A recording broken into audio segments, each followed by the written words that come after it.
সরকারি আধিকারিক একজনকে আসতে হবে, বা আমি বলছি আপনাকে লিখে দিতে হবে। আচ্ছা, থ্যাংক ইউ। 168 নম্বর বুথে বিভুরঞ্জন বৈদ্য মহাশয়ের বাড়ির নিকট হইতে, বিভুরঞ্জন বৈদ্যের বাড়ির নিকট হইতে বাদল মণ্ডল মহাশয়ের বাড়ি পর্যন্ত 55 মিটার রাস্তা। এটা কি মাটির আছে না ইটের আছে? মাটির আছে। মাটির আছে। এটাকে আমরা ইটের, ডবল ইটের বা যেভাবে হোক কংক্রিট করা যাবে। ঠিক আছে, এটাকে কংক্রিটে নেওয়ার জন্য ও একটা প্রস্তাব দিয়েছে। অন্য একটা বুথ সুমন দাস, আমি 169 নম্বর। সুমন দাস। সুমন দাস কত নম্বর বুথ? 169 নম্বর। 169 নম্বর বুথ। হ্যাঁ, এই আমাদের পাড়া আমাদের সমাধানে আমরা একটা কাজ ঠিক করেছি। আমাদের এখানে একটাই প্রাইমারি স্কুল আছে, তো ওই স্কুলের উপরে জল পড়ছে ছাদ থেকে, তো ওইটা আমরা রিপেয়ারিং এর জন্য করেছি। দারুণ দারুণ দারুণ বলেছি। যে অবৈতনিক প্রাথমিক বিদ্যালয় রয়েছে, দীর্ঘদিন আগে এই বিদ্যালয়টা তৈরি হয়েছিল, কিন্তু বিদ্যালয়টার ছাদটা কিছুটা অংশে নষ্ট হয়ে গেছে।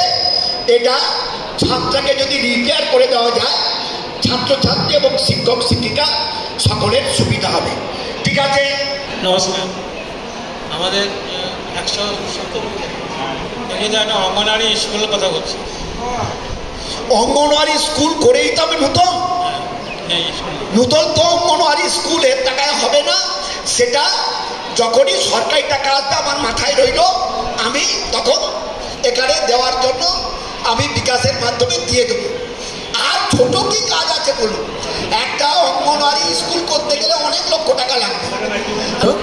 আমি 170 নম্বর বুথের সভাপতি। আমার বুথের প্রথম কাজ হচ্ছে মনমথনাথ হালদার 170 নম্বর বুথ থেকে কথা বলছেন, বলুন। প্রথম কাজ হচ্ছে আমাদের যে শ্মশান তেঁতুলতলায়, তার একটা ঘাট করতে চাই। শ্মশানে একটা ঘাট করতে হবে, খুব ভালো উত্তম প্রস্তাব।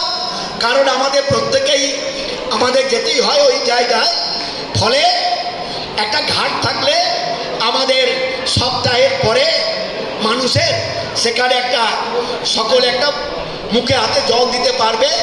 একটা এছাড়া এই যে 10 লক্ষ টাকা আপনি একটা বলবেন, অন্য কাউকে দিয়ে বলাতে হবে।